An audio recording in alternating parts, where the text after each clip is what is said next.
check it out. I forgot that because I was just being me. You know what I mean? So I forgot I Mhm. did that until like years later. It's like my second year in comedy, and something hit me. I think I was going to New York for a booking in Queens, and something hit me, and I was like, bro, you did comedy at the Apollo, man. You just wasn't a comedian at Thinking the about time. it. You know what I mean? So Right.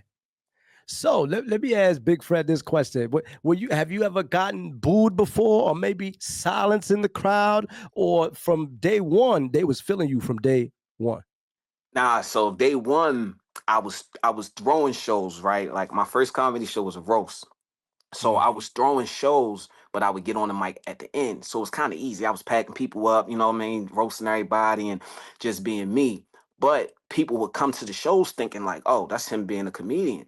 So my shows would sell out. By my second show, someone booked me for a show that for one of their mans was having. So they telling their guys like, yo, they big homies like, yo, my man funny. His shows packed out. Bump, bump, bump. He the funniest up and coming comedian. But I never did like that type of comedy. You know what I mean? So I took the booking, of course, 'cause it was nice money, and they brought me up last. I was the headliner, bro. So my first time doing like a stand up set was as a headliner, and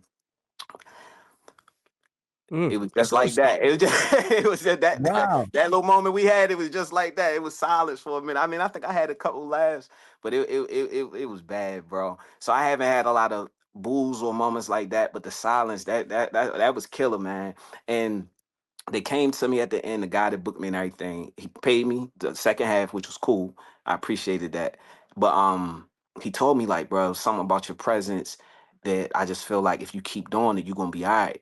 I wish my man would have told me that you just was starting, but I think you're gonna be good. So So that first night when you was actually the headliner, it don't happen like that. Usually you open it up for somebody, but you being the headliner, what were you nervous up until that point? Maybe a week prior, 2 weeks prior, because you knew you were doing the show? yeah, I was nervous the whole time, bro, because I knew it was my first time. But then, I'm expressing it to my guy that's getting me booked, and he just telling me, we all got friends that, they being overly optimistic. You know what I mean? Like I'm like, yo, bro, I ain't never do that. He like, man, bro, I done seen you, man. You killed it at your birthday show, man. You killed it. I'm like, bro, but that was different. No, man, it's the same shit, man. You gonna be out. So yeah, he just walked me right into the trap. So Mm.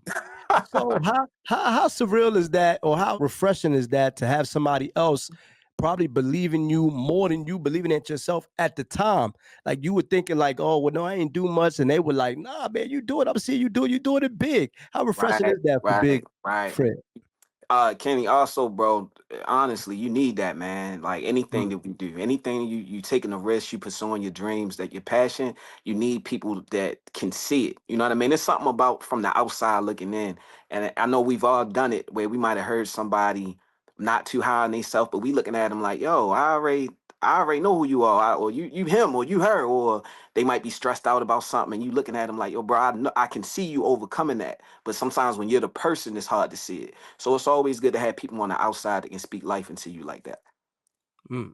Okay, okay. All right. So you got paid the big bucks that night. Yeah, got paid a couple hours for that. Was right before Cash App. I got that cash in hand. They couldn't give it back. You couldn't file no complaint. Like if it was, I had to take that to go.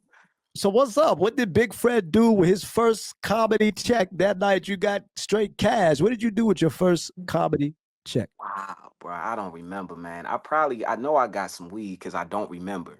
So What? I know that was, I had to because I don't remember, bro. So I know that had to have something to do with it. To be honest, you know what I mean? Like.